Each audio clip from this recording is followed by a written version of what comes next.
Professor.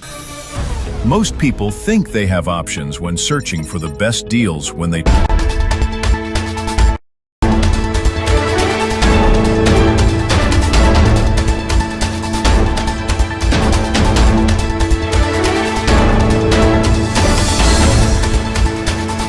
Let's see.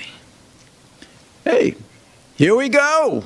You're back with us on the Right Side podcast. I'm your host, Steve Levy, former county executive here in Suffolk County, former New York State Assembly member, and the president and executive director of the think tank, the Center for Cost-Effective Government. Usually, I'll have as my co-host the one, the only David Zare from Real America's Voice. But David, as is often the case, is on assignment. He's on assignment embedded with the Secretary of War and many other folks down in Washington. But just before you're ready to click off, hold on, because I've got somebody here who's no stranger to this show or the America First Warehouse, and that is the host of the PAS podcast, a professor of political science. Now get this, folks, a non-lib professor of political science at Suffolk Community College, Professor Nick Giordano. Nick, welcome back. Glad to be here. Wow. So much to discuss. Oh, my gosh. You know, it's like every week we leave the stuff behind and say, what are we going to talk about next week? And it's usually, what are we going to discard? Because there's too many things to go over, you know? Well, there is. I mean, we're living in crazy, interesting times here. And so we have a lot to discuss. And I'll let you take on the first topic. Well, I remember before we get into Iran, which is really huge, when I was a county legislator, before the internet, before, you know, we barely had a fax machine at the time, no cell phones, no internet. You had a weekly news cycle. Not even a daily news cycle. You had weeklies, weekly newspapers. And, you know, what's the issue for the week? Then, you know, as things got more technologically advanced, we had the daily. Well, now we have the hourly news cycle, right? It's amazing. It's crazy, and it's hard to actually keep up with. The information overload, you see the news cycles changing so rapidly now from 1 hour to the next hour, that it makes it really difficult for the American people to cut through the noise and see what's really going on, especially when it comes to important topics. So we'll be talking about something on Iran, and between now and 3 o'clock, when something else would have happened that makes it obsolete. But let's talk about it. Let's get into it.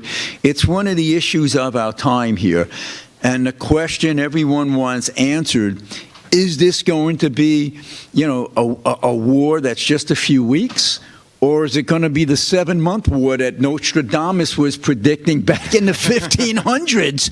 I'll tell you, Trump is at the point to say, I'm negotiating, and I gave him 5 days, and we're going to try to strike this deal.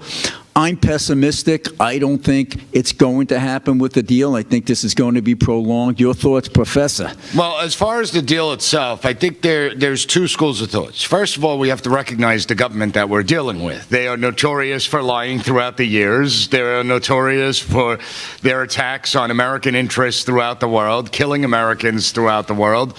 And so we have to be skeptical of anything they do or say. They're denying they're even in negotiations. Correct. But here's the thing. I do believe that we're starting to see a split form in the Iranian government where you have two camps.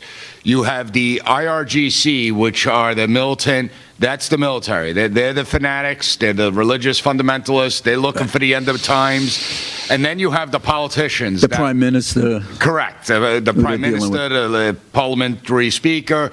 They look at it self-preservation, right? How are they going to survive this and still retain some semblance of power?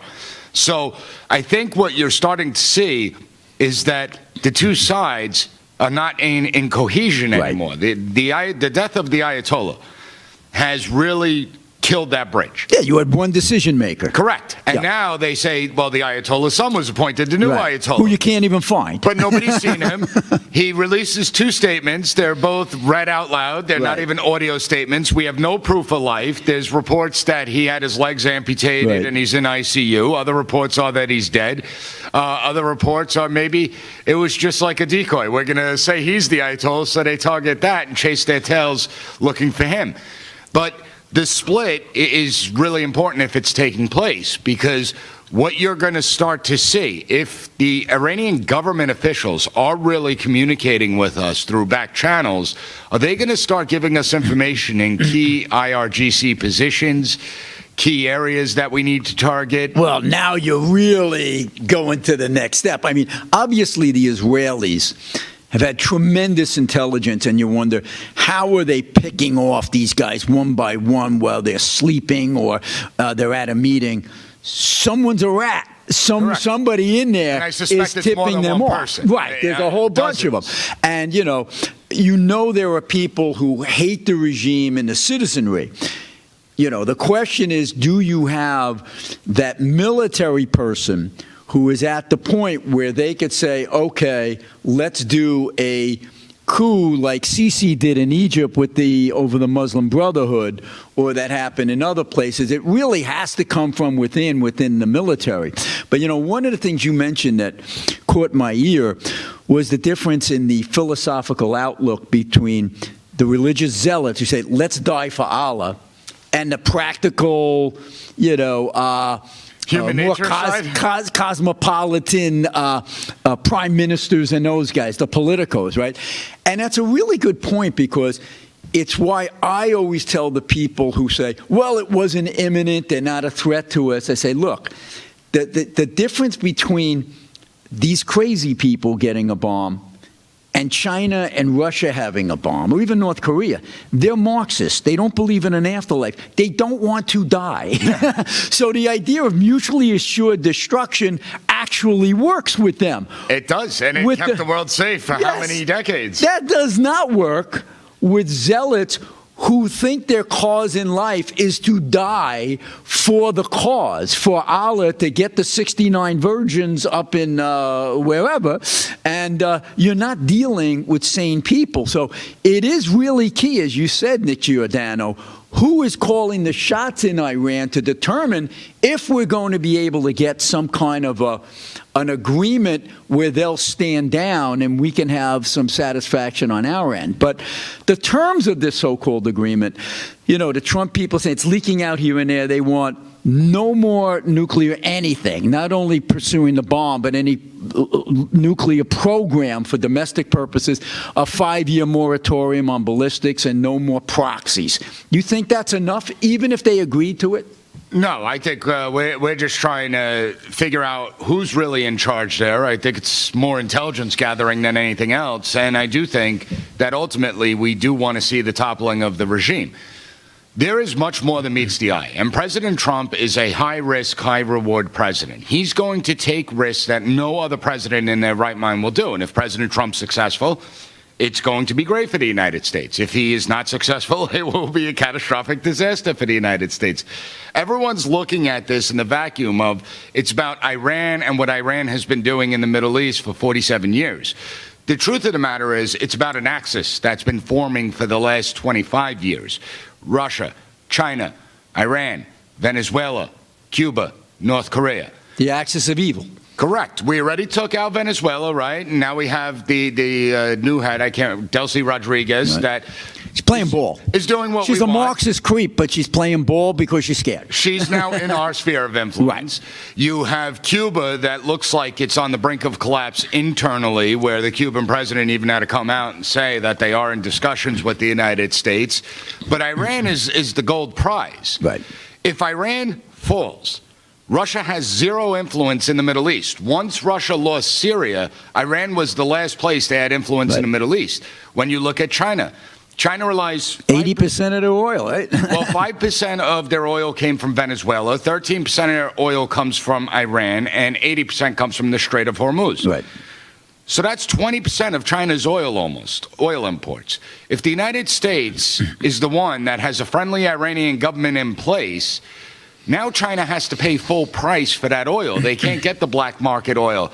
And so it significantly weakens them. Well, that's the goal. This is about geopolitics. Okay, regime change is the goal. Certainly, Israel wants regime change. We all want regime change, but it's really hard. It's hard to do. And like I say, especially with a government this entrenched. Right. And, who show that they will blow your brains out or hang a 19-year-old wrestler to send a message that you even think about talking to, the Israelis and Americans, you're dead. But here's the thing. With Cuba, you noted, they're starting to wobble. Okay, I think the reason for that is because their economy is in tatters. The embargo works, they have no electricity, et cetera. So my question to you, Professor Nick Giordano, something I've been saying for a long time, if you want regime change, Trump administration, there's got to be some pain inflicted on Iran. I'm not talking about going out and carpet bombing civilians, but you got to take out bridges. You've got to take out their power plants. You have to do that. And you have to sow the seeds and create chaos on the streets. So I actually wrote my master's thesis on Iran and talking about a new revolution, that the ingredients are there for another Iranian revolution. But there's two problems. First is the Iranian people lack guns, and they need weaponry to actually do that. But secondly, and I think more importantly, is there's no figurehead. And it's not the Shah's son. That you rally around. Well, when you look at it, in the 1979 Islamic Revolution, Ayatollah Khomeini was the figurehead. That's who people rallied around. Here, we don't have anyone. And yes, some people will point to the Shah's son, but he's lived in America his whole life. He doesn't have the street credibility in And they don't want the return of Shah, too. He was hated. Well, that's the thing. The Shah's term did not end well. And there are still older Iranians that remember those days. Well, I want to talk about in the next segment the government shutdown, but let's take a little of it. This is the front page of the Washington Examiner. I love this magazine, the Washington Examiner. I write for them every once in a while. They publish some of my stuff. It's got a picture of a donkey and the press, and it says, rooting for failure. Basically the media and the Democrats combined, hoping and praying that this attempt to neuter Iran fails so that Trump looks bad. It's amazing. Well, and if you listen to them, you would think we were getting decimated on the battlefield. Well, let's talk. That's how insane this is. It's an unbelievable new world. All right, we're going to talk about that and more in 2 minutes, folks. This is On the Right Side. Most people think they have options when searching for the best deals when they travel. But here's the shocking truth. 100% of the major travel agencies are owned by just two entities, Expedia and Booking Holdings. They claim to offer the lowest rates, but due to the hotel rate parity agreement, they all have the same pricing, limiting genuine competition. When you book through these sites, you act as your own travel agent. But the profits are going to organizations that don't support our patriot values. We cannot allow that to continue. So, we decided to make travel great again by starting a US-based travel membership platform, mypatriottravel.com. We are patriots helping patriots. Together, we can disrupt the travel industry by not spending our hard-earned dollars supporting the radical left. For just $29.99 per month, you gain access to true wholesale rates on travel, saving you on average 35% and up to 65%. Book as often as you like, with no limits. Keep your hard-earned dollars in your pocket and spend them on things you need and want to support. Go to mypatriottravel.com/TAFW and grab your membership today. mypatriottravel.com/TAFW. Making travel great again. Are you a true American? Then it's time to get connected. Download the America First Media and Television app and stay up to date with real news, bold voices, and live events from the America First Warehouse. From national broadcasts and exclusive shows to comedy nights, concerts, and special events. It's all right at your fingertips. No filters, no spin, just America First. Download the America First Media and Television app today and be part of the movement. I'm sure you guys remember the platinum single Justice for All with Donald Trump and the J6 Prison Choir. Well, get ready for round 2. We're coming out with Anthem of the Free with High Res and the J6 Prison Choir. It's coming out now. It's pre-sale until December 19th when it drops. Get yours on all platforms, Google Play, Apple iTunes. Get it. It's going to be hot. Justice for all, our voices ring. The anthem of the free. It's me, Joe the Box, the America First Warehouse, most patriotic venue in all the land. The America First Warehouse, a beacon for all to see. A symbol of unity. For the patriots of America, we stand tall and free. In the America First Warehouse, where our hearts will always be.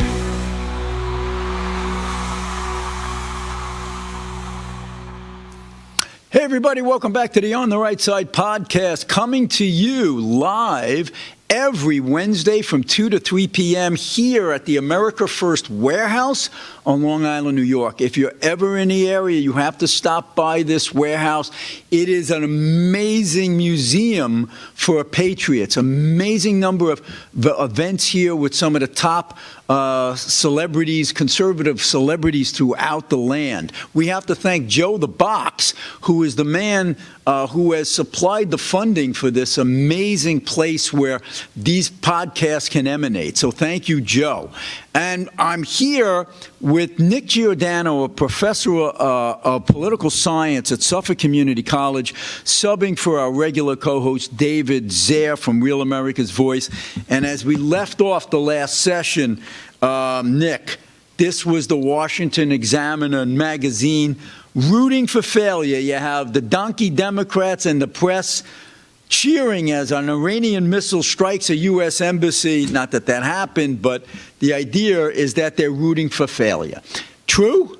I do believe it's true, and all you have to do is look at their coverage. I mean, if you watch American media, you hear Iranian propaganda being spouted out, and you would think America is actually losing this war, that the American forces are getting decimated on the battlefield, when the exact opposite is true. I mean, I don't care if people love Trump, hate Trump, it doesn't matter.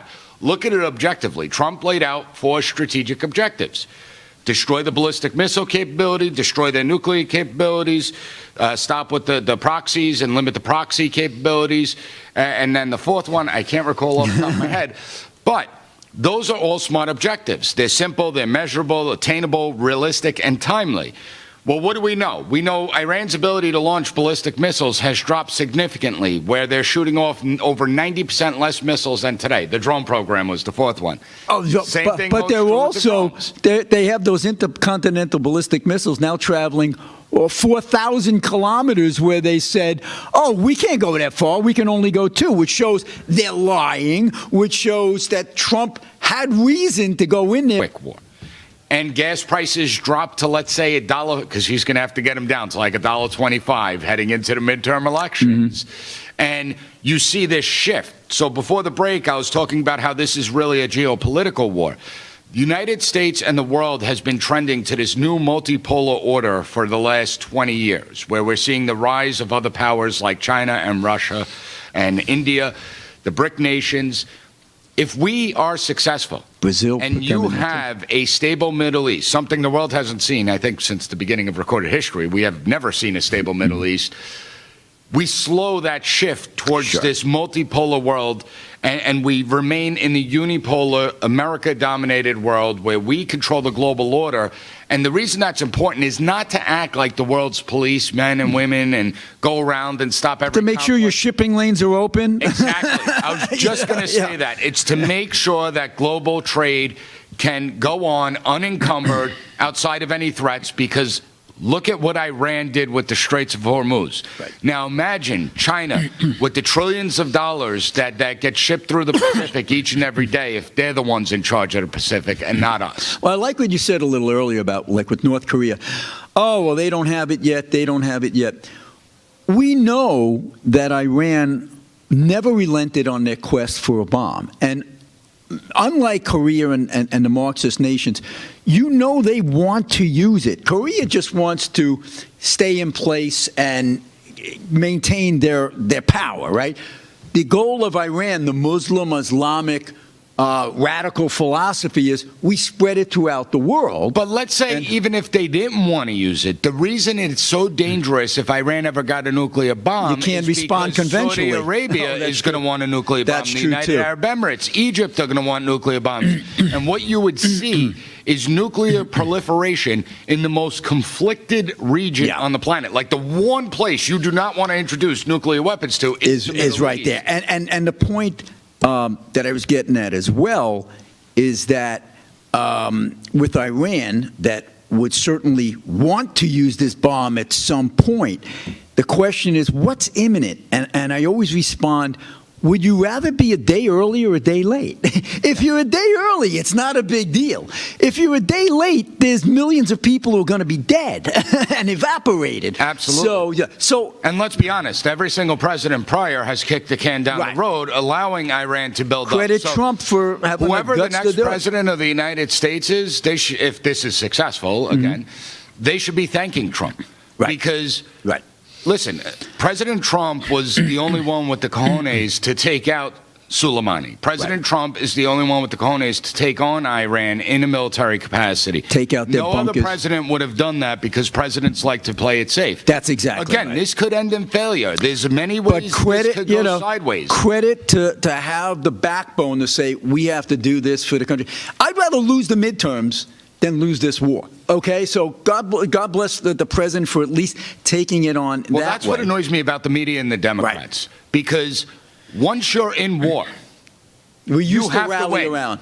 You Right. fight to win. Right. That's it. Well, they're rooting for failure. And I think one of the reasons as well, Nick Giordano, professor of politics at Suffolk Community College, you probably, and we're going to segue into the shutdown. Why do a majority of Americans not blame the Democrats for this shutdown, which was obviously they're doing? And here's the reason why I believe. There was this amazing study that was issued by All Sides, okay? They evaluate the kind of news that comes out on this, your phone, right? Top story that comes up, it's just punched out to you. You don't ask for it, they give it to you. They evaluated who are these sources that are giving you the news that are popping up on your phone, okay? Of the 82 that stories that popped up, okay, 0 were from conservative outlets. 0. 50% were from liberal outlets, 23% from centrist outlets. So the average person out there is getting slanted news about Iran and segueing about this shutdown. In 1990s, when Newt Gingrich and the Republicans shut down the government, everybody knew the Republicans shut down the government and they got their butts kicked in 1998, right? Republicans always get blamed for shutdowns. Exactly. But now, it's obviously a shutdown that was precipitated by the Democrats. You would not know that. And in fact, on the Shmakana show on CNN on Saturday morning, and he's a very middle-of-the-road, straight-laced guy, only 11% of their viewers, in a very unscientific poll, said that it's the Democrats' fault. So if no one's blaming them, how's it going to get solved? Well, because, again, I think the way the media and the Democrats frame it, but I also think that the Democrats are trying to play off Americans' civic ignorance, the American people's civic ignorance. The American people are told, well, Republicans have the majority in the House, they have the majority in the Senate, and they have the presidency. And so why is DHS shut down? Right. What most Americans don't know is that's not the way the system operates. You could have the majority. It doesn't mean you're getting anything done because you need some of the minority to sign on in order to get bills through. And so Democrats are trying to inflict pain on the American people. It's very cynical So what chaos. they're doing. They want to inflict pain on the American people, get the American people upset. Mad at the guys who are in there. Of the midterm elections, and what they're asking for is absolutely ridiculous. So Republicans and the Department of Homeland Security itself already made concessions. Right. They Nome agreed is to gone. body cams. They agreed to extend the training for ICE officers. They got rid of Christy Nome, and now you have Secretary Mark Wayne Mullen. The other things that Democrats are Can I asking interject for... this, by the way? Wasn't it kind of stupid, though, for the great negotiators, the Republicans? Why did you unilaterally give that away? I mean, I'm with you on that. You're giving these concessions, and you're not getting anything in return. If you were going to do this, why didn't you wait to make it a total package, and then the Democrats say, look what we got? Instead, you gave it to them, and now they're looking for more. Because they didn't read out of the deal. That's why. Yeah, that's right. Well, the president should have been demanding that, too. Well, now, but anyway. the last three things that the Democrats want: no ICE agents at polling places, which is a bizarre request if illegal immigrants don't vote in our elections. They want the face masks off. There may be some room to play there. And they want warrants. But the judicial warrants is the big thing. Right. Because a federal judge cannot issue a warrant for a state crime. You can't get judicial warrants for civil violations. Immigration is a civil violation. Right. There's no judicial warrants that come from that.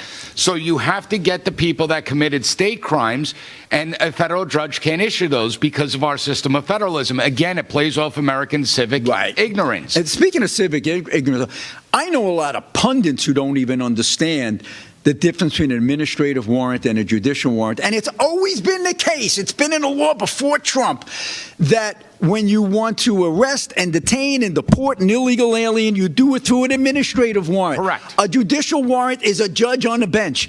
An administrative warrant is an administrator within, who's someone appointed by the DOJ to say, you're going to go over this case to see if there's cause for this person to be able to stay here for asylum reasons. When you say no, he's out of here. That's the warrant you need. Well, the problem is that when we look at it, think about we keep hearing due process, due process, due process. Immigration law and immigration courts are not part of the judicial branch. That's right. Due process is for criminal. It's not for immigration. In criminal court, the prosecutor has to prove innocent beyond. And even an illegal alien gets those rights, but not for the civil procedure of evicting him. Right. Civil procedure, they got to prove. This is getting more and more interesting. Stay with us. In 3 minutes, we're going to talk about the SAVE Act, folks. On the right side. Be back. You've worked hard and saved, but inflation and increased money supply are eroding your buying power. Protect and grow your wealth with physical gold and silver. Sound Money. With a Sound Money wallet, your wealth stays in your control. Buy fractionally, vault securely, ship directly, and instantly liquidate your gold and silver at the highest buyback price in the industry. Real money, real ownership. Visit tafwsoundmoney.info or scan the QR code and start securing your financial future today. The America First Ultra MAGA Store. For all your MAGA needs. We sell t-shirts, tumblers, flags, hats, sneakers, bumper stickers, and a whole lot more. The most patriotic America First retail store. The America First Ultra MAGA Store. How's it going, y'all? I'm Bill Clinton. Now instead of a poke, you're getting a smack. What have I done? Bookman, you're up. It's ma'am. I can't just tell you this stuff. Hey, I got hairy legs. They turn blonde in the summer. Because we're gonna treat you like family. I'm pretty sure I'm a woman. No, you're not, Steve.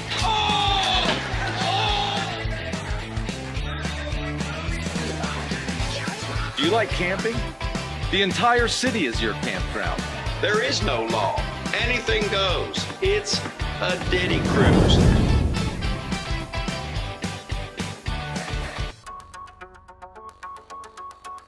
Corporate transfer.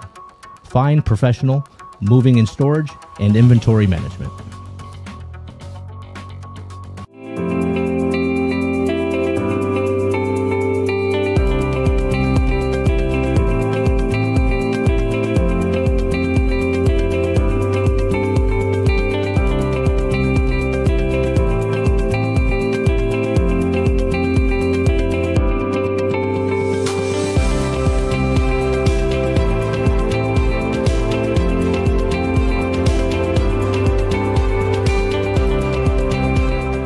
America First Warehouse was really the most patriotic venue that you can ever imagine. We wanted to build something for people to be able to come to and feel so comfortable and so relaxed because there is nothing out there like it. We give an opportunity for people to really feel good about themselves and about this great country.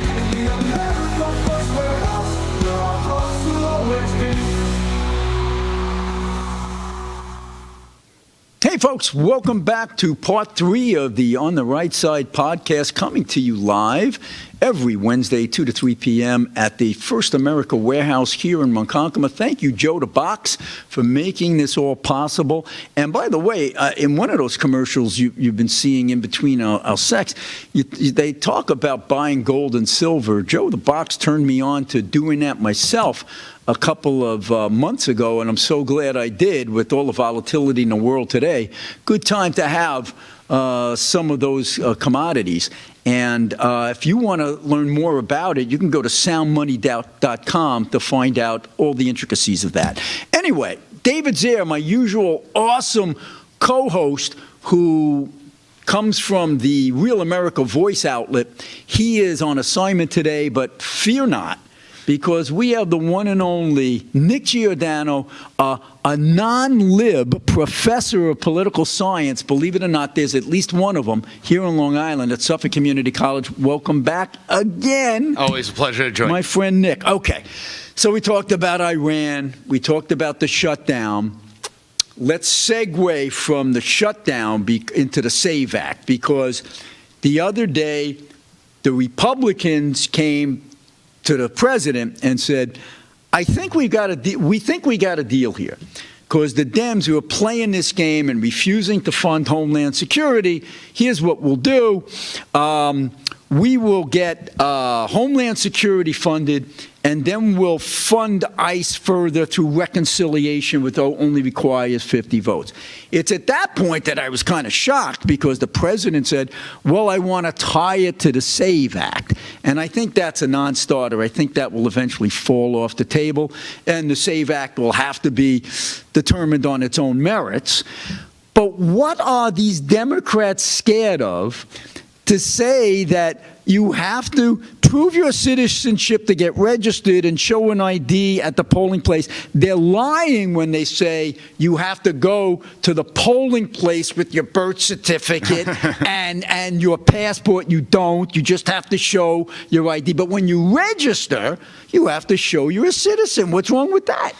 There's not, in a logical world, there's nothing wrong with that. I mean, most countries around the world, developed nations, do have voter ID laws. Even the undeveloped ones do. The only ones that don't are United States, Australia, and New Zealand. Right. And it's bizarre. When we look at the SAVE Act, first of all, I think the reason that Trump wants to tie it to DHS funding is because he really wants the SAVE Act to pass. This is something Republicans are not energized at all right now. And they've been promised a lot over the course of the last couple of decades, and Republicans have always failed to deliver. So I think the president wants to start to energize the base by getting the SAVE Act through. Now, Democrats want to label it Jim Crow 2.0. It's misogyny, blacks, Hispanics. Didn't they say that about the Georgia law? But just think about... And more minorities showed up afterwards? Well, that's the thing. That's the amazing part. So first of all, let's look at the real racist in society. What the Democrats are saying is that the only capable people in the United States are white males. Right. That's what they're saying. It's so racist. Because everyone I know needs a license. Okay, you needed a license to buy cold medicine, to get cold medicine. Are we really going to sit here and say blacks can't take cold medicine and women don't get cold medicine? You need an ID to get into the Democratic National Convention. Correct. While they were bashing ID. But here's the stupidity. We already have the systems in place to ensure citizenship with driver's license. It's called the Real ID system.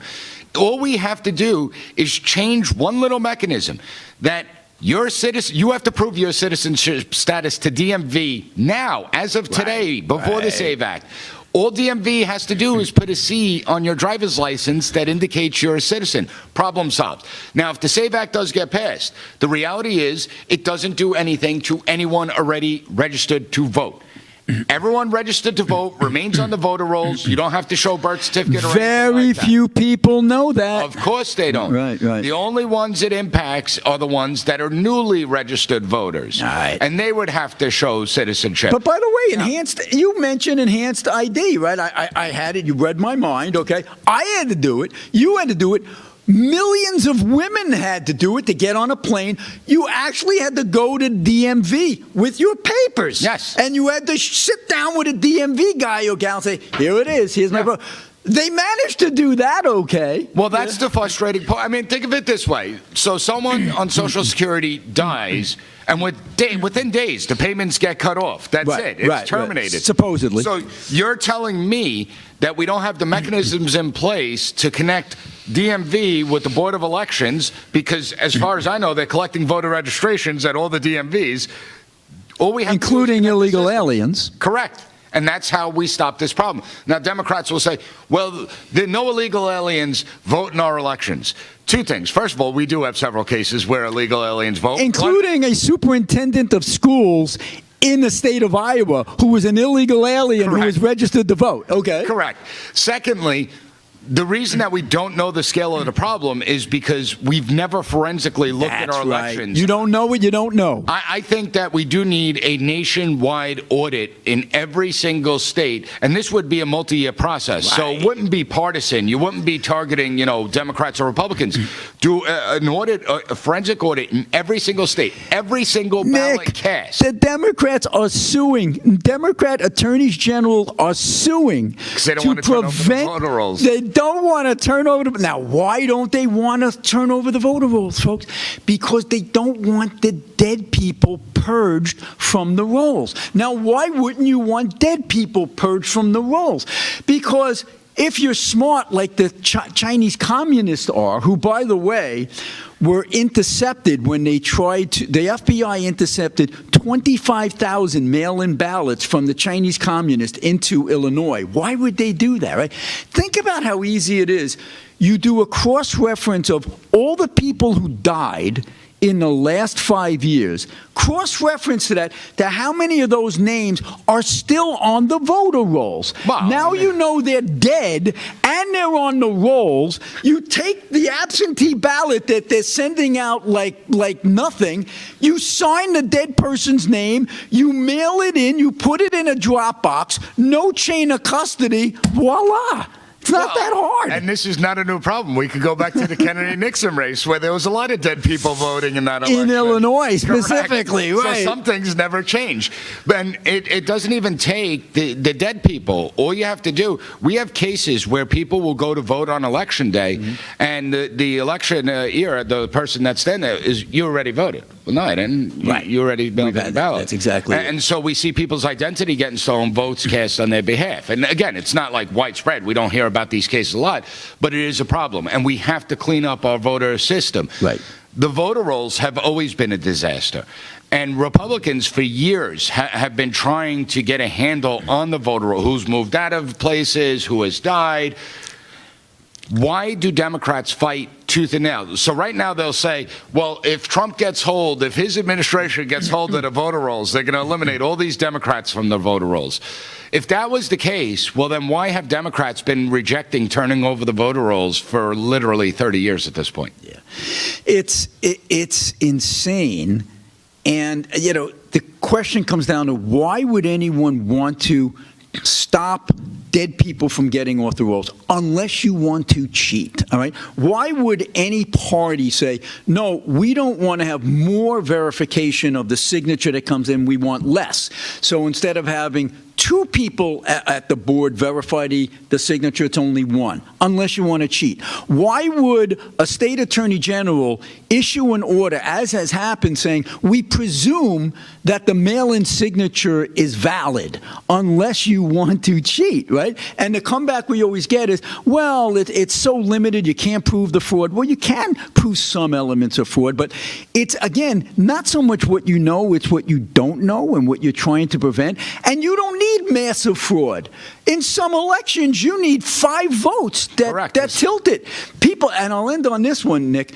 When I ask people how many votes separated Al Gore and George Bush in the 2000 election, and when I tell them 500 votes, they think I'm lying. And then I say, Google it. How many votes What was the difference in votes in Florida between Bush and 500 votes? That means if 251 flipped, you had a different president. Yeah, because absolutely. Florida went to the other guy, and the electoral college changed. And we just had an election for a mayor's race down in Florida somewhere where it was decided by one vote. We had that happen here on Long Island. Sarah Anka lost her election several years ago by one vote. Right. Elections, can be very close. And when you look at a presidential election, it's the electoral college. So it's not necessarily, overall in California, a Republican's going to get wiped out. But in other states, it's going to be relatively close. And so you want to make sure you have an election that cannot be questioned. And we are one of the only countries, again, in the developed world that use electronic voting machines, allow 1 month voting at this point, and mail-in ballots. It's completely ridiculous. Absolutely. And, what Democrats forget is that it was Jimmy Carter in his commission back in 2005, jointly with James Baker, the Republican, issued the report saying the number one threat to secure elections is mail-in ballots. That was Jimmy Carter in 2005. Look at what happened with the coronavirus, okay? So let's just say you got a very politically active parent out there, and she or he has 2 or 3 kids, and they're all over the age of 18. Never voted. They don't go to vote in the polls or anything. Well, what's to say that the parent doesn't get the ballot, fill out the ballot? Okay, sign this, please. Sure. And that's it what ballot harvesting is. That's one thing with a parent. Imagine when a political operative does it. We could have a whole show just on just look at ballot harvesting. After the 2020 election, look at how the Democrat mail-in ballots have declined substantially. And it's, why were they so high back then? Hey, 30 seconds here. Nick Giordano, thank you for joining us for these 3 segments. Where do people find you with your podcast? Everyone go to pasreport.com. Easiest way to get a hold of me. You could email me there, follow the content there, or you could go on any podcast platform, type in the PAS Report, and it'll come up.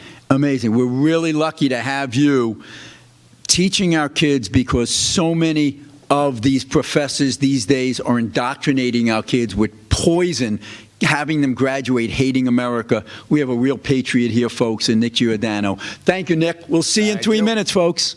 Have you noticed your money just doesn't stretch like it used to? Your paycheck feels lighter, and your savings aren't growing. The culprits?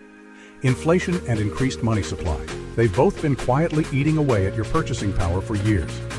Today, the dollar's value has dropped significantly. You feel it every time you spend money on goods and services. Back in 1965, $1 or an ounce of silver could buy you a gallon of milk. Fast forward to today. That same dollar barely buys a couple of coffee creamers, while an ounce of silver would get you 8 gallons of milk. Gold and silver have held their value for centuries.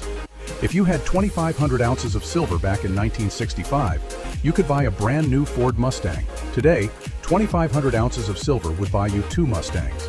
Similarly, in the year 2000, 628 ounces of gold would buy a new $170,000 home. Today, 628 ounces would buy you a $2,500,000 home. The problem? 95% of Americans don't own physical gold or silver. They think it's too complicated and too expensive, but it doesn't have to be. We offer a membership program that allows you to buy gold or silver with as little as $1. You can buy fractional amounts, safely vault them, or have them delivered to your doorstep, and you can liquidate them whenever you want at the highest buyback price in the industry. Ready to protect your wealth and keep your purchasing power? Scan the QR code or go to tafw.soundmoney.com to learn more. If the vote count is accurate, then how come the number of voters is different? And if it's not accurate, then why was it certified? We are suing Letitia James and the New York State Board of Elections for a conspiracy against fundamental rights. This is not about who won. It's not about what party. It's about the fact that they don't care about your rights. Live from Studio 6B on a Friday night, live at the America First Warehouse. It's me, Joe the Box. And I'm John the Blanket with the America First podcast. That's what I'm talking about. The Fred Rubino podcast coming to you from the America First warehouse. Welcome, everybody, to the James Justice Show, tearing these airwaves apart with all the craziness that goes on in the world. Welcome to the Patriots podcast. Good evening, everyone. Hey, everybody. Welcome back to the On the Right Side podcast here at the America First warehouse in Long Island, New York. Shane Jenkins here with another episode of Liberty's Cage. Hi, everyone, and welcome to our podcast, Red, Right, and True. We are streaming live on America First Media and Television app. Welcome, ladies and gentlemen, Kevin Downey Jr. podcast. Be free, stay free. The America First warehouse, where our hearts will always be. Hey, folks, welcome back to the On the Right Side podcast, coming to you live from the First America warehouse every week, every Wednesday, 2 to 3 p.m. If you were with us for our first three segments, we were so honored to have Professor of Political Science in Suffolk Community College, Nick Giordano, a real live conservative professor. Unbelievable. Thank God he's tenured, so they can't kick him out. But he's an awesome guy, and we had great give and take with so many different issues. I got one last segment. I'm on my own. This one, David Zaire, who's my normal co-host, who is, I wouldn't say so normal, but my usual co-host from Real America's Voice is on assignment. He'll be back next week. But I want to get into a couple of things, a real lightning round with you guys in the last segment here. But I first wanted to, as long as we were talking about the SAVE Act and the security of our elections, it's so funny how the media is tremendously slanted with the Democrats on this issue, where they're bashing the SAVE Act, which is just common sense, which seeks to make sure that only citizens are voting and that we really clamp down on the potential fraud that exists with mail-in voting and ballot harvesting. But the Democrats and the media were trying to make this big to-do about President Trump voting in a special election they had down in Florida last week, and he voted by mail. And they're coming back and they say, oh, hypocrisy! Trump is against mail-in voting and he voted by mail. And say, hey, stunad, okay? The media, you're so stupid. Don't you understand what an absentee ballot is? That there's a distinction between an absentee ballot that has always been available since time immemorial for someone who's overseas, someone who's sick, someone who's in the hospital, someone who's in the service, or someone who's traveling, right? That's an absentee ballot. No one's saying get rid of absentee ballots. This is the President of the United States. He's in Washington. He's in different places. He couldn't be in Florida that day, so he sent in an absentee ballot. That is very different than mail-in ballots that are universal, that are sent out whether people ask for them or not, and now everybody's sending in a mail-in ballot. They're two different things. We want to get rid of the mailing out of ballots to individuals who don't ask for them. That we want to get rid of. We want to keep the absentee ballots. So come on, wise up and stop the bias in the media, please. Now, I want to get to this in this segment. I'm going to start it now because I want to make sure I have enough time to adequately discuss it. It's a New York-based issue, but it really does relate to the spending proclivities of liberals in blue cities and blue states throughout the entire nation. And I'm talking about this issue that is now being debated in the halls of Albany in New York as the budget must be they have to put a bow on the budget by April 1st. One of the things they're talking about is eviscerating reforms they entered into in 2011 on Tier 6. What is Tier 6?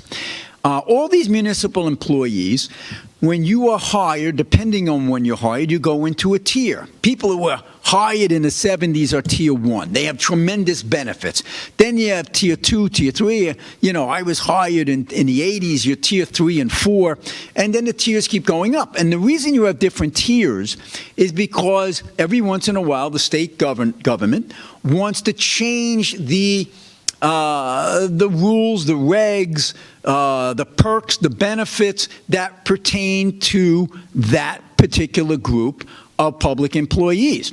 It's very difficult politically and sometimes legally to go backwards and say, hey, you guys in tier 1, 2, and 3, you have crazy rules. We can't afford it anymore. It's hard to change them. But what they have the legal ability to do is change for the incoming people. That's why you get a new tier. So in 2010, after, 2011, after we had the real estate collapse in 2007 and 8, no governments had money. They started to realize these pensions are swallowing us up. We're going to go bankrupt in the state unless we do something about it. What they were doing is they were having a public employee with a $100,000 salary who was working $100,000 in overtime in the last couple of years, and now they had a pension that was based on $200,000 instead of $100,000, and many of these folks were getting pensions of 6 figures, unsustainable. So they said the new people coming in, tier 6, they're going to have to pay more into the pension system. We're going to limit how much overtime can be factored into the pension, and they're going to have to work a little longer before they vest for their pension. It was going to help not prevent us from falling off the cliff, but slow us down before we fell off the cliff, okay? They finally made a reform back in 2011, and it pertained to all the employees who were hired in 2012 and afterward. Well, what do you think's happening now? All of those employees since 2012, they're almost making up a majority of the public employees now. So they're going back to the legislature. And they're saying, hey, governor, it's election time coming up. State legislature, it's election year. We want you, in fact, we demand that you undo those reforms that you foisted upon us in 2011. So if we were hired in 2012, 2015, 2017, we had to abide by those restrictions. We want them wiped out, and we want the same perks. We want the same benefits. We want everything that the tiers 1 through 5 had. The only problem is, folks, according to Ken Girardin of the Manhattan Institute, it would cost upwards of $100 billion to do this. But mark my words, they're probably going to pass this. And here's the worst part of it, ladies and gentlemen. It's not just the Democrats in that state legislature who are going to support this. It's a majority of the Republicans as well, because they're taking all of that municipal union money as well. The system is broken, and it has to be fixed. And in my mind, as I said in the last meeting that we had last week, the solution is to ban the acceptance of donations from the very same municipal unions over whose contract you're negotiating. In the private sector, it's illegal to take money from the person on the other side of the table you're negotiating against. In the public sector, it's perfectly fine, perfectly acceptable, and it's wrong, and it's bankrupting these states and cities, especially the blue cities and states. My Center for Cost-Effective Government, which issued a white paper on this, showed that MarketWatch and NerdWallet did some studies, and they had a correlation between those states with the strongest unions and those states which had the highest tax rates. It's the only way to change this. When we finally got a reform, back in 2011, we were saying, oh, maybe there's light at the end of the tunnel. What happens? The unions put the pressure on, and now they're ready to undo it. I hope I'm wrong that they don't pass this, but I don't think I am, and I think it's just going to be another nail in the coffin of New York State, and more people are going to be going to Tennessee, to Texas, to Florida, to South Carolina. And by the way, did you see Democratic Governor Kathy Hochul changing her tune the other day? Oh, all you millionaires and billionaires who moved to Florida, please come back. We need your money. She wasn't saying that 4 years ago. when she was running against Lee Zeldin and said, hey, all you conservatives, get out of here. We don't want you here in New York. She echoed the same thing that her predecessor, Andrew Cuomo, said about people he didn't like politically. Get out of New York. Well, guess what, Governors Cuomo and Hochul? They did. They don't have to stay in New York. In fact, more people in J.P. Morgan are now in Texas than New York. What does that tell you? And the trend is only going to continue. It's sad. I hope it changes. I don't think it will. I have to close on this one. Illegal immigration and the horrific killing of this 18-year-old student in Chicago by an illegal alien. What's worse than the Biden administration having allowed this illegal alien to cross the border and then just release him into American society when they could have easily returned him at the border. He was arrested a year later for shoplifting. And you would have thought, the guy's here illegally. We let him out once. Now we got him for shoplifting. You're gone, pal. You're gone. No, they give him a ticket, come to the hearing. Doesn't show up at the hearing, but he showed up at the pier that night to slaughter that young 18-year-old. Where does this end? In New York, here in Long Island, the district attorney sent out a press release railing against the system because a man who raped a 5-year-old, the district attorney was having a tough time keeping him in jail and not getting bailed out because of this horrible bail law that we have. But by the way, he was an illegal alien. So he was trying to get ICE to get this person out, at least detained. We don't want to get him out of here because we want to try him and put him in jail for 25 years.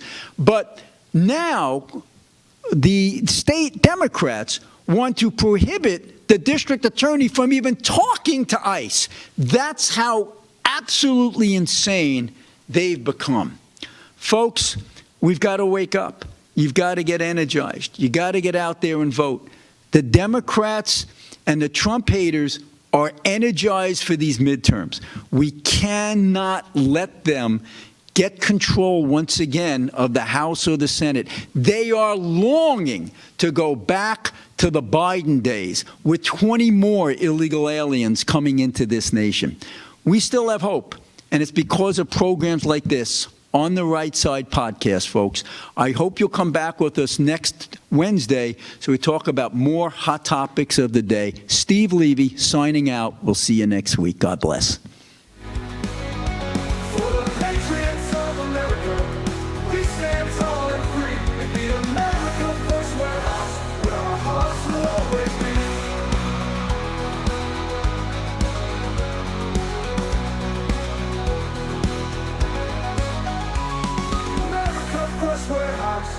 Beacon for all to see, a symbol of hope, a symbol of unity. For the patriots of America, we stand tall and free in the America First Warehouse with our hearts.